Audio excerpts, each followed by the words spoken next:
We're about ready, so I'm going to go ahead and get started. So my name is TJ Van Tol, and the name of this talk, just to sort of introduce what we'll be talking about today, is one project, one language, three apps. Now, what I mean by this is, first of all, by one project, I'm referring to just one repository, one actual set of files that you work in. By one language, I'm going to be referring to JavaScript for the purposes of this talk. And by three apps, I'm going to be talking about building apps for native iOS, so apps that you can find on the iOS App Store, install on iOS devices, iPhones, iPads, web apps that you deploy through a web browser that you access through some URL, and Android applications that you can natively get from the Google Play Store and install on Android devices. So we're going to be building using one project to build for all three of these platforms at the exact same time. Now I'm going to start by just giving you a little bit of a background on the situation. And actually, I meant to update those times to about 20 minutes each. But we'll talk about why you might want to do this. Like why would you build for three platforms at the same time? What are some of the reasons you might want to do this or not want to do this? And then we'll spend a good chunk of our time actually looking at some demos of these different projects, these different approaches in action, just because I think sometimes seeing the specifics, seeing a project being built is a really good way of learning how all of this comes together. So this whole discussion, why we're even talking about any of this, sort of leads back to the web versus native debate that we've had in tech for a long time. And basically, this goes back to the dawn of the iPhone, back to Steve Jobs on stage, the birth and the dawn of smartphones. Because ever since that's been a thing, the developers have argued whether it's better for us to spend our time building web applications for users or building apps that run on devices like these. So iPhones, Android devices. If you go back further, that debate would have also meant things like Windows Phone, BlackBerry, some of these other OSs as well. But there's long been this debate in the tech world. Now, for me personally, I've actually been kind of on all different sides of this debate. So for a long time, I worked as a web developer. I've got something like a little over 10 years of JavaScript development experience. So I've long argued in favor of the web and been a proponent of the web and talked about why it's really a good thing for developers to build web applications. And we'll talk about why. But I've also worked now as a developer advocate at Progress for a handful of years. And I've worked on our tool, NativeScript, which lets you use JavaScript to write iOS and Android apps. And I've seen some of the firsthand benefits from developers and companies and businesses have had building for iOS and Android, something that I used to be somewhat skeptical about before. And so as such, I'm essentially now basically a political candidate on this issue, just because I can see both sides of the aisle. And I sort of go back and forth depending on the day, depending on the scenario, depending on the use case, as to what I feel best. And as such, what I usually argue for now is that if you find yourself in a situation, you've been given, you need to build this project for your users, and you're legitimately having like an internal debate, well, does this make more sense as a web app? Does this make more sense as a native app? Then you really should consider some of the approaches that we're going to talk about today that allow you to build for both of these platforms at the same time. And part of the reason I say this is because over time, as I've spoken to developers dealing with this situation, that even though there's this debate in the tech community, that there are certain things that we can agree on no matter how far you are on one side of the aisle on this types of discussion. And actually, just real quick, let me poll the audience here. How many people in this room would say they are a web developer? So that's probably over half the hands. How many people in here would say they are a mobile developer? Okay, we got like 10, 15 hands. So that's pretty good. So we got about half web developers, quarter mobile developers, probably the rest doing a little bit of everything. And so if you take this web versus native debate, and we're going to talk about the advantages that one side clearly has over the other. Well, native apps are known for just their for their performance and also how much they actually get used by users. So I've seen studies. This study has 90% of internet time on smartphones is done in apps versus websites. I've actually seen numbers higher than that, into the mid-90s, because this is 90% of internet time, and apps tend to work a little bit better offline. So I've seen mid-90s for just sheer amount of time people are spending on native apps, which is a lot, right? That's a huge percentage of the user's time. And for me, as sort of a web developer, it's sort of hard for me to admit this, or at least it has been historically, but for a good chunk of users, they are just accustomed to going to the iOS App Store, to going to Google Play, to finding apps there, and to using them. Now, that's not 100% true, but it's something that we just sort of have to accept as developers, that that's just sort of an accepted practice in place for a lot of users. But on the flip side, the web has a number of unarguable benefits as well. And the main one is that the web is really known for its reach and ease of access. So even though users might use native apps a lot, native app stores are also very crowded. It can be difficult to get new users for your apps. It's a multi-step process. If you want users to download a new app, you have to get them into an app store, you have to get them to download an app, to install it, and to open it, and to actually use it. Whereas the web, if you want somebody to see your web app, you can send them a URL, and they're instantly in. You can be found through a Google search. You're not limited by platform, so you don't need somebody to have an iOS or an Android device necessarily to get in to use your service. So both of these platforms have sort of some unique benefits and some reasons for you to build for these platforms. So what I would argue is that I want you to imagine for a second that you again have this situation. Somebody told you you're responsible for building an app. You're not quite sure whether you want to build this as a mobile application or a web application. Well, also think, just for the purposes of a hypothetical here, that you also have no timeline or you have an unlimited budget. You've got this great new team. You've hired a bunch of people. You've got this magical situation, right? There's like unicorns and ponies flying around the office because you've got all this time and extra money and all this effort. Well, in that situation, you would absolutely want to build for all of these platforms. Why wouldn't you want to give users the best possible, the most optimized experience for every platform that they want to use your service on? It just sort of makes sense. And I'd say as evidence for this claim, could everybody in this room take a second, think of maybe 4 or 5 services that you use on a daily basis. So I'm thinking about things, apps that you use to listen to music or watch movies, or get directions, or view your email. If you just think of a handful of these apps for a moment, now if you have that list in your head, I can almost guarantee you that probably most all of those applications have web versions and native app versions as well. So all of these apps do. And in fact, when I went through lists of, say, like the top 10, top 20 apps that appear out on the app stores, the only real exceptions to that rule, the only apps that don't appear sort of in both places, are a handful of apps that really need some sort of native mobile functionality. So the big exceptions are Uber and Lyft. So they need GPS in a non-trivial way, so they can't really get what they need done on the web. And Snapchat is the other big exception, just because they do some non-trivial things with the camera, so they can't really work on the web as well. But other than those, pretty much all these major services are available. They run on each of these platforms. Now, of course, you'll remember that I prefaced, the big caveat here is I prefaced this entire conversation with this magical situation where there's unicorns, no budget, and this great team. And maybe if you're working at one of the, there's some delay in this, maybe if you're working at the Twitter of the world, this might be true, right? But I'm guessing your next mobile app project doesn't have Twitter's budget to go with it and do all of these things. And this conflict is really what has fueled this debate over time. The ideal situation is you are building these apps for all of these platforms, and the reality is you just don't have the budget to do so, you don't have the time, you don't have the resources. So there's this conflict that's in place. Now, the good news is, even though this conflict has fueled this debate, it's also fueled a lot of engineering effort as well to try to make it easier for developers to build for all 3 of these platforms. And so today, we're going to look at 2 of the approaches that aim at doing just that, at aiming to help you build native mobile apps and web applications at the same time. So the first tool is one called React Native Web. The second is called NativeScript Schematics.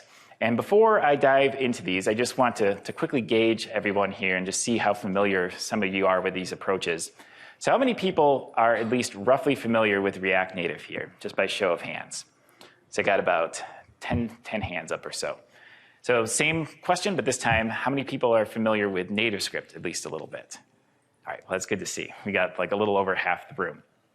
So for those of you that did not raise your hands for these are both technologies that let you use JavaScript to build native iOS and native Android applications. And their sort of characterizing feature is that they let you use native Android and native iOS user interface components. So what you're seeing here is not an app that just wraps a web view. So that is not rendered HTML. you're actually seeing, in this case, this is an iOS app, so native iOS controls, and the Android equivalent of this would show native Android controls as well. So both NativeScript and React Native do that. Now, the interesting part of that for this discussion is that the actual markup that you need to use to build your apps is not HTML, so something you might be familiar with from web development. Instead, the way you actually define what your UI is going to look like looks like this. And so don't worry about the specifics, because we'll talk about that later on. This is React Native code here. This is NativeScript code here. That's what builds the sort of simple UI using each of these platforms. Now, the reason I show you to this at this point is, remember that the entire context of this conversation is building apps for iOS, Android, and the web. And so the challenge is going to be, since these are both technologies, React Native and NativeScript, which are the two approaches I'll be talking about, these are both technologies that help you build iOS and Android apps. So the challenge will be taking this code here and figuring out how to create the web version of these projects, because we're going to be building for 3 platforms. Sounds a little weird for now, but I promise you this will make more sense when we actually get into the demos and we look at specific code and we actually start building these applications up. Before we dive into code, though, I just want to give you a brief intro to each of these approaches so you just have a little bit of a better idea of what you're seeing before we get into specifics. The first project is called React Native Web. So React Native is a project that's done by Facebook, by the team at Facebook. They use it for some of their apps internally, and they also just open source it for the broader community to use. And one member of the community, a guy named Nicholas Gallagher, was working at Twitter, and he ended up extending React Native itself with this project called React Native Web. And you'll see, I'll show in a minute, React Native Web actually drives mobile.twitter.com. So it's a web app, but it's driven by React Native and React Native Web. But essentially, this is a project that lets you take a React Native app that's built for iOS and Android and add on the ability to also render that exact same application for the web. And we'll demo this momentarily. The second project is a project named NativeScript Schematics. So this is a project that I've been involved with. I work on the NativeScript team at Progress. And the name is a little bit confusing because schematics is kind of a weird word that doesn't really describe much of what it is. But what it is it's actually an extension of the Angular CLI. So real quick, how many people here build Angular apps in some fashion? So we got a handful of people. So those of you that might know are probably familiar with the Angular CLI. It's sort of the de facto modern way of building Angular applications. And the term schematics is an API that Angular has that lets you extend the Angular CLI to add on additional functionality. And so with NativeScript, what we're doing is we're essentially saying, take the Angular CLI, which already exists as a way of building web apps, and we're going to add on the ability to also run those apps on iOS and on Android as well. So this is sort of your brief intro. Hopefully I haven't lost you, but I do think this is going to be easier to see with some actual code. So what I'm going to do is I'm going to build this sequence of applications. I've got a simple checklist app that I'm going to build, and I'm going to build it with each of these 2 technologies and these 2 frameworks in turn, just so you can see what the development process actually looks like. Now, the app I'm building is simple because we've got like 30, 40 minutes today. We don't have a ton of time. I'm not going to build a full production app for you. But I do want to make clear that even though what I'm showing is quite simple for teaching purposes, because I want to show you the basics and not overwhelm you with a lot of details, that each of these technologies has been used for some very serious applications. So React Native Web has been used behind mobile.twitter.com, so Twitter Lite. And you can find some other showcases. I'll show you where their GitHub repo is here in a minute, and you can look at some of the other showcases that have been used. So NativeScript and Angular with code sharing, not quite through schematics, but has been used behind an app called Portable North Pole. We've got some of the Portable North Pole here sitting in the back of the audience. But it's a pretty cool project. If you haven't heard of it, it's an app that, how many downloads did you have in the App Store over the holidays? About 1 million downloaded apps. It was trending #1 on the iOS App Store in the US for, I think, a couple days in a row. And it's a code sharing app, so you can go to Portable North Pole on the web, and then you can go and do things through your iOS and Android apps as well. And it's using some of these code sharing techniques with NativeScript and Angular that we're going to be showing. But all right, I do like to demo these so we can get a sense of what these things look like in action. So what I'm going to do is switch over here, and then I got to switch my mirroring up. It's function, and then hopefully you should see what I'm seeing. All right. So we're going to start with React Native Web. And if you just, this is the GitHub repo for React Native Web. It's at this URL, but really if you just Google React Native Web, this is going to be very easy to find because the repo happens to be where pretty much everything is related to this. So including the documentation, things about quick start, really everything you need is here and in one place. And what I'd recommend, I'm going to be showing like a local development environment because that's eventually what you'll want to set up. But if you're first just sort of tinkering with this and exploring what this can do, this link they have to a code sandbox template is quite nice, just because it's a browser-based environment where you can just start tweaking with these files directly in the browser and seeing what appears here. This is great when you just, like I said, want to get the basics down, want to get your feet wet with this technology. And then when you're ready, this link to a getting started guide, it's going to have more details on downloading what you need, setting up a local environment, getting everything in place, getting everything you need to do. And I've already done that here just to save us a bit of time. So I've got this repo, I've got my terminal, and this could be a command prompt on Windows, set up and ready to run this app. And if I go to the package.json file, you'll see I have a few different scripts for running this app. So again, this is going to be a 3-platform app. We're going to build for iOS, we're going to build for Android, and we're going to build for the web. And so when you set this up locally, it comes with these scripts that allow you to just go to your terminal and say, like, for example, npm run iOS.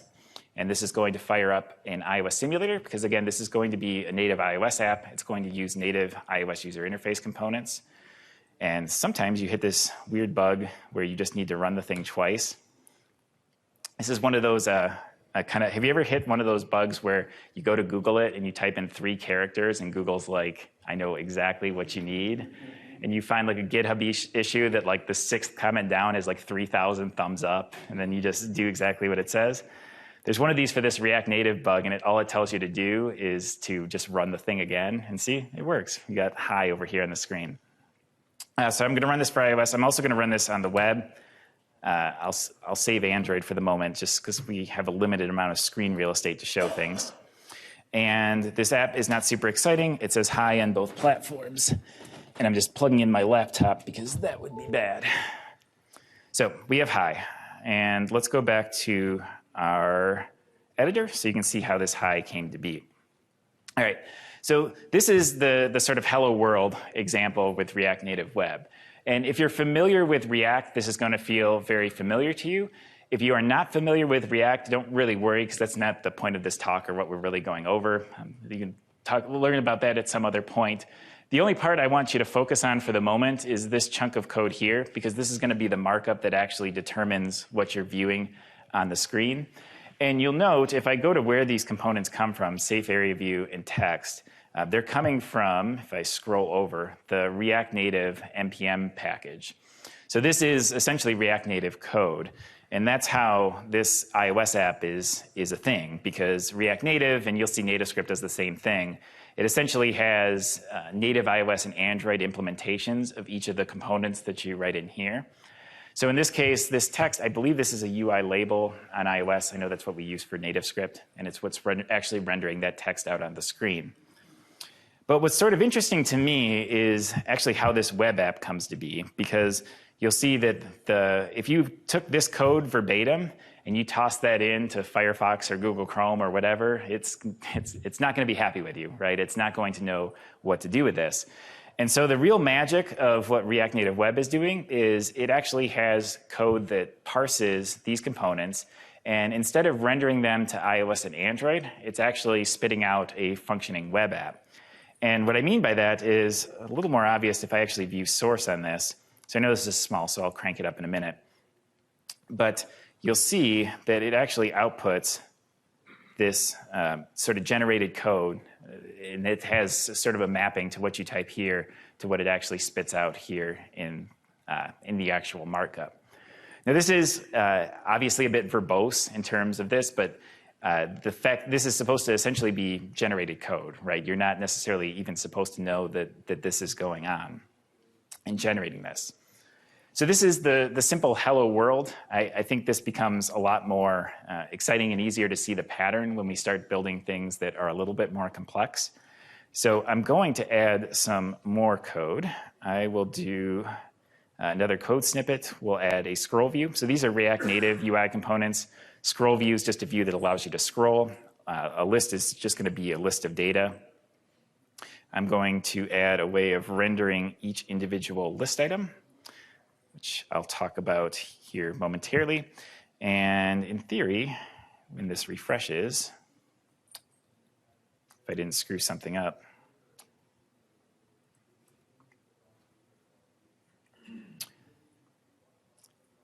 the network might be failing me. I'll try saving once more. This would be unfortunate.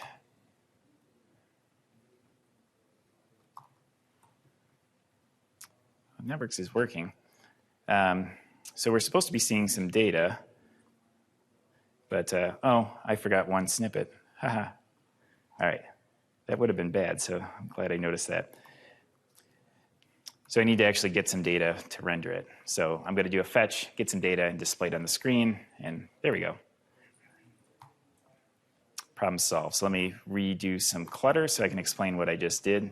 So do this, I'll refresh the iOS app, and so we can see what we're dealing with. Now the interesting part of this is this fetch method. So again, thinking of the whole context of building for multiple platforms, this situation is actually the opposite of the previous discussion. Fetch in this case is a web method. So actually React Native Web in this case doesn't have any work to do because the browser knows what the fetch method is and it knows how to render that and execute that without any additional changes. The more interesting situation for this one is how fetch manages to work on iOS and Android because those aren't native APIs that are built into these mobile platforms.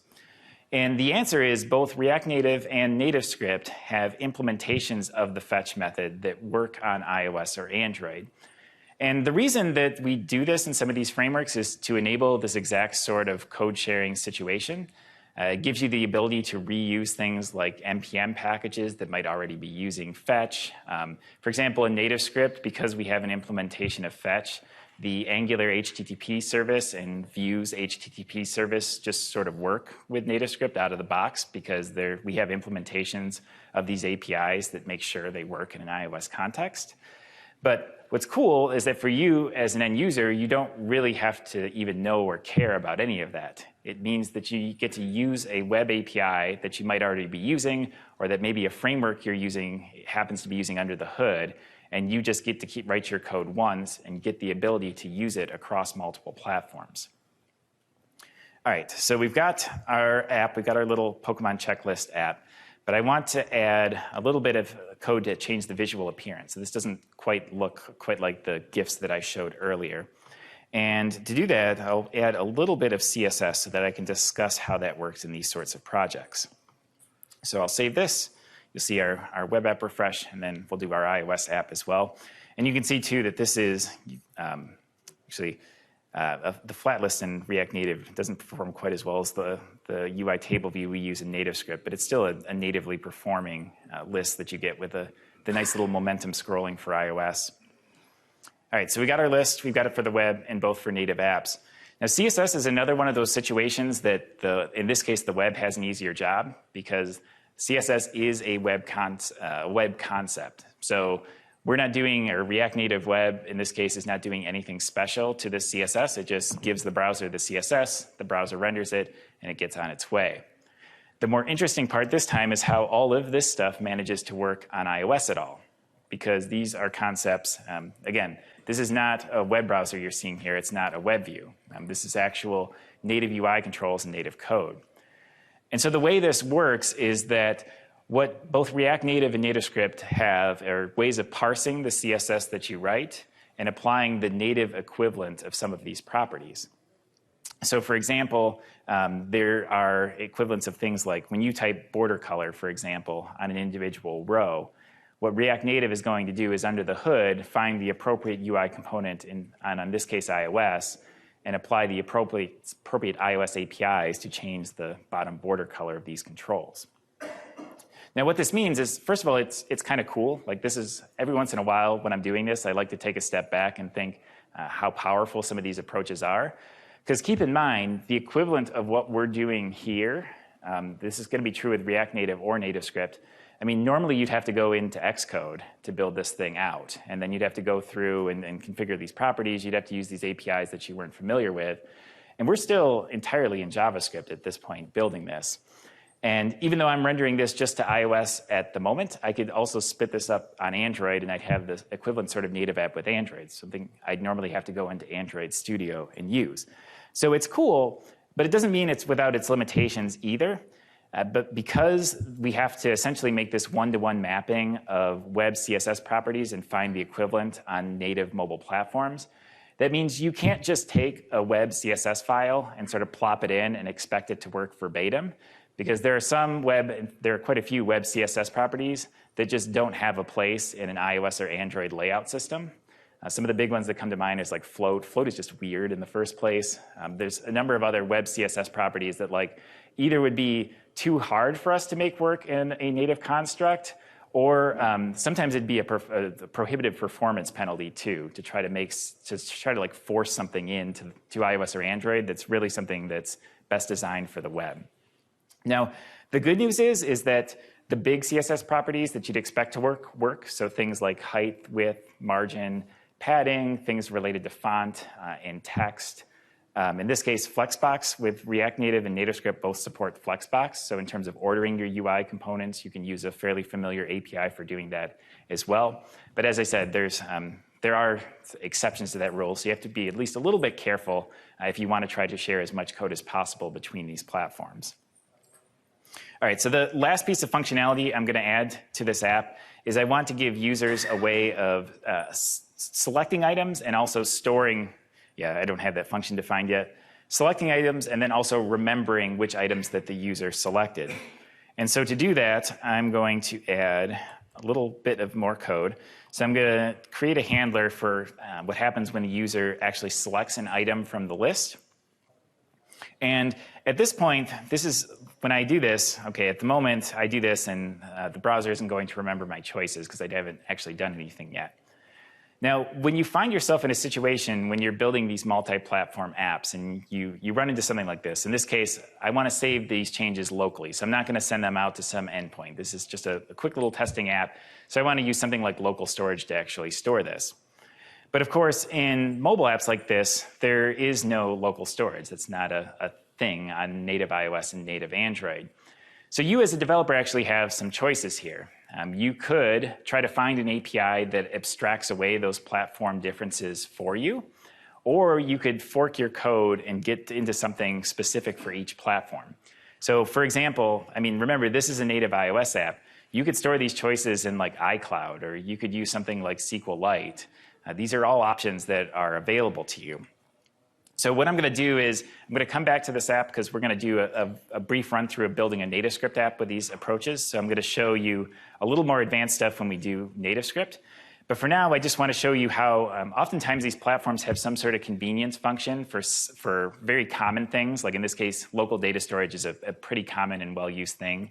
So there are oftentimes APIs that let you just code to a single API and get the same functionality across platforms. And Fetch is actually one example of this. So I didn't have to do anything special with Fetch. Just these platforms and these frameworks just take care of making HTTP calls. In this example possible across all three. So I'm just going to blitz through this. Again, this is going to be pretty React-y in terms of code, but don't worry too much because this isn't really a React talk. I'm just going to paste in a little bit of code to save changes when the user makes them, and then the very last snippet I'm going to add is a bit of code that uses that async storage API to actually get the saved items. So what you'll see is that, oh, I might have screwed that up. We can just show it on the web. So now when I save changes and I refresh this, in this case, async storage is going to be implemented with local storage on the web. And let's see if I fix this or not. So if I refresh this, all right, yeah, there we go. So I can make changes on my native app, and I can get the same sort of behavior where it recognizes this. So I think this is pretty cool. I mean, again, I might say this one or two more times during this talk.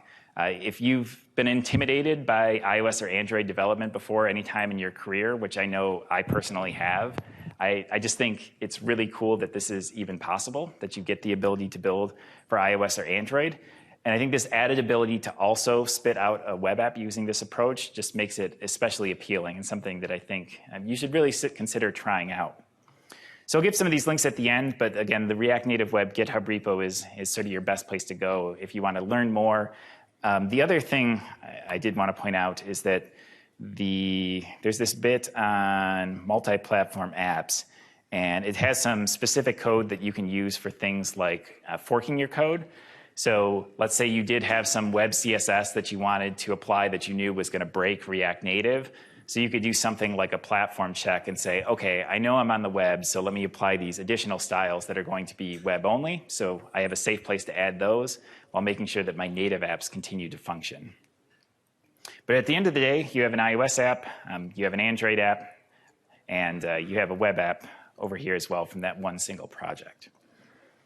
So what I want to do is really quickly walk through the NativeScript example. I'm going to go quickly just because, as you'll see, for the most part, the approach is pretty similar, but I just wanted to point out some of the differences between the two so you can get an idea of which one you might have a personal preference for. So this is the NativeScript documentation homepage, which is at docs.nativescript.org. And if you scroll to the bottom, there's a section on code sharing. And this is the sort of hub for this sort of approach and the place you'll want to go if you want to try this out after this talk. And if you look here, there's a section on creating a new project, and it'll walk you through the dependencies you need. So as I mentioned earlier, we build on top of the Angular CLI, so that's one dependency you'll have to download and install. And you'll also have to install NativeScript schematics itself, which is also available on NPM and something that you can install. When you have that, the way you create a new project is with the ng-new command. And this is just the de facto way of creating Angular projects that you would normally create for the web. And then these extra parameters you pass is essentially the way that you tell the Angular CLI that we're essentially going to add on this NativeScript functionality that's going to give us this sort of cross-platform functionality. So again, I think this is easier to see with code. So I'm in my NativeScript app. I've already installed everything. So I have a TNS command, which is short for Telerik NativeScript. That's what you get by installing the dependencies that we had over here. And I'm going to say TNS run, Android, and I'm going to pass a flag that's HMR is short for hot module replacement. It's a feature of Webpack that essentially allows you to see updates to your code without having to explicitly refresh. And you'll note when we actually see during development just how fast you actually see the changes. And actually, while this is building, I'll mention that too. If you've done iOS and Android development before, you might know that they're not known for being the fastest platforms in terms of just how fast you see changes after you make your code changes. And one of the things I really like about working with a JavaScript-based platform is just how much faster the development cycle is and it is to work with. All right, so we're on Android. Actually, let's see. I've got an iOS device as well, so we can go big. I'm feeling pretty good. So let's try getting iOS and Android. And this time we'll do TNS run --HMR, which is going to deploy it to this Android device again, and it's also going to deploy this to this iOS simulator. And I'll get the web working as well. So ideally, we could get all three platforms so you can see all three of them updating at the same time. This will actually take a second because I think it's going to have to build up some iOS stuff. So while it's doing that, I'm going to take you over to the code base so we can talk a little bit more about what's happening here. So this is, if you remember, we had the hello world of the React app a minute ago. This is going to be your hello world of your NativeScript and Angular app. Again, that's super exciting. If you're an Angular person, get my cursor off there. If you're an Angular person, this will look familiar to you, and that's great. If you're not an Angular person, again, the specifics don't really matter too much. The only thing I want to point out with this simple example is that, first of all, with Angular, the convention is usually that you put your markup and your CSS in separate files. It's just sort of an Angular convention. But you'll notice that there are actually 2 markup files and 2 CSS files that make up this app. So one thing we did sort of purposely when we created NativeScript and NativeScript schematics is instead of trying to magically generate your web app, we forced you to put your markup for your web files in a completely separate file.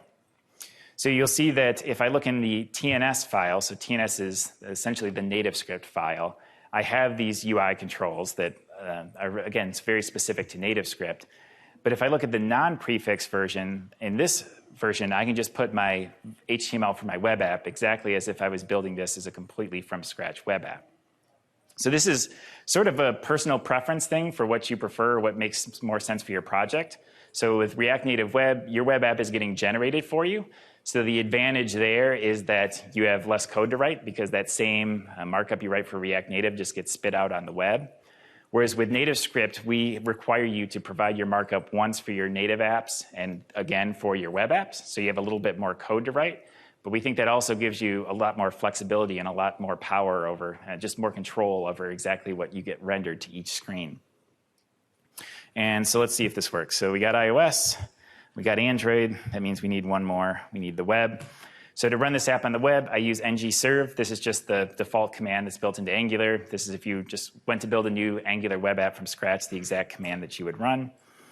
And I don't know if I can configure my windows so we can see all C, but we'll see all three. But we will do our best. There we go. So we got hi, and on iOS we'll have hi as well.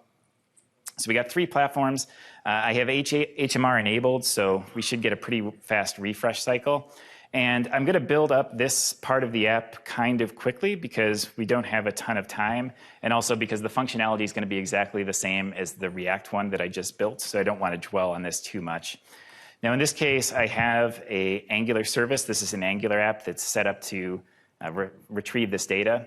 So in NativeScript, like React Native, we have an implementation of the fetch method. So in this case, the same Angular service that you use for the web is just going to work in NativeScript out of the box.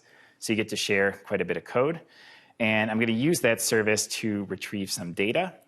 And then I'm going to put that data in some markup. So I'm going to start with just the web version. And when I save this, you should see the web version of the app. Yeah, kind of see it in the background there. Bulbasaur's popping up a little bit. Pop up right away. And to get the web version of this, or the native version of this, I'll go into the TNS version of this file, and I'll toss in a list view. And you should see iOS and Android if this worked. Yeah, pop up right away. iOS is kind of amusing how it handles that situation before you apply any styling at all. But that is what's supposed to happen. That's how it's supposed to render out of the box. And the same sort of situation is true with CSS. So I will go into my CSS for the web, and I'm going to make this look like the React app that we saw earlier, the same implementation. And if I can type component, then I'm going to apply some CSS for this native app also. And you see iOS and Android update as well. So again, hopefully you saw just how fast that updated. This is one of the benefits of using this approach is just how fast you can iterate on these native apps. We've even had it, so I've got like a mini device testing lab in my office where I've got like 6 things hooked up, and you can get an iPad hooked up and see like all of them refresh at the same time. And it's really kind of slick and kind of cool to do. And it just means you can develop and iterate through these features a whole lot faster. It essentially makes native app development feel a lot more like web development because of how fast that you're seeing your changes. So I've got this, the last feature of this, and then is that way of remembering the user's changes. So after they select them, we want to remember them in local storage or whatever we happen to be using. And so I've got a method set up that's going to hit our Pokemon service. And the way I wrote this, so I've got this service that's pretty generic, that works on both platforms. But this time, just to give you a specific idea of how you could fork your code if you find yourself in a situation where you very much do want to do something different between the web and native apps. So I wrote this helper file, and I wrote it essentially once for each platform.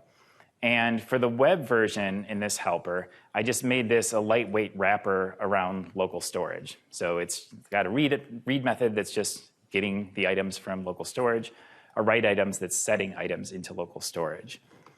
But on the native version of that helper, I instead used a module that's built into NativeScript for working with a file system on iOS and Android devices. And so instead, I'm just writing a file to the storage of the device in this case, just as an alternative way of implementing this. But as I mentioned, you could take this the same approach and maybe make the write to iCloud, SQLite, any of these other APIs that are available natively on device. All right. So that is the functionality that I came to show. The very last thing I'm going to show you today That sort of covers the sort of mundane nuts and bolts of building these apps up. But what really actually excites me about this approach is that not only can you do these mundane things, build checklists and such, but with these approaches, you're not limited in what you can build. And what I mean by that is you can still leverage any of these web APIs, native APIs that are out there to help you build the best possible apps. So for my web app, I could absolutely make that a progressive web app. I could implement the appropriate APIs, install the correct things, put in a service worker, a manifest file, and whatnot, and register that. I'm not limited from doing that sort of thing. And where things get even more fun is I'm not limited from a mobile perspective either. So for example, suppose your app has a login screen, which is a pretty common thing for an app to need. So you could share the majority of your code for your app. So you'd have like some user service. It knows how to hit your endpoints for registering and authenticating users. But when you go to build the markup of your login screen, why not, for example, add like a fingerprint reader just to the mobile app side of things? So again, you're sharing a lot of your code, but you're adding these nice little tweaks or enhancements to the mobile side of things where those APIs are available. Maybe you want to use the native, if I can spell it right, the native Facebook SDK. Maybe you have like a map, like you're showing locations of your services. Well, for the native apps, why not use a native mapping SDK, which is going to perform a lot better than anything you can find for the web? So with this sort of architecture, you sort of have the flexibility to do that. Now, I could show you a practical and pragmatic example of that, but I wanted to have a little bit of fun. It's getting late. It's the last day of the conference. So because of that, I'm going to use what my favorite NativeScript plugin out there, and that is the NativeScript Explosion Field plugin. Now, what this plugin is that some magical person on the internet decided that there really needed to be an Android library that just took arbitrary views and it makes them explode, right? And some other magical person in the NativeScript community, Brad Martin, decided, well, there really needed to be an easy way for NativeScript developers to tap into this important business-ready, really important business function for production apps. And so to do that, in my code, you can see that I've already come prepared. I install the NativeScript Explosion Field plugin into everything I do. You never know when you're going to need this sort of functionality, so I like to have it ready to go.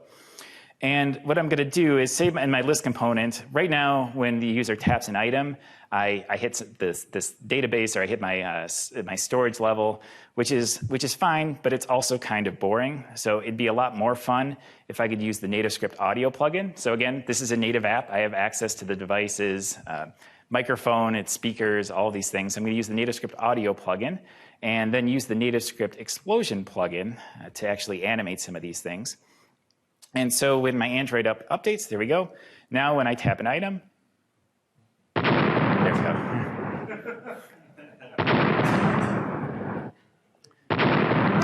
So when you go back to work tomorrow or next week, when your boss asks you, did you learn anything? Like, did you think we could really implement in our next production apps? You can go like, I know just the thing. I kid, but like, hopefully you can sort of see the promise of this. I mean, there are 1,000 plugins out there. I mean, if there is some native API that you think you could use, like the camera, for example, you could use the camera on the web, but maybe in native you needed to use some specific aspect of the camera. Like think a banking app that needs to read a check sort of thing. That's only possible with native APIs. You can't do that from the web.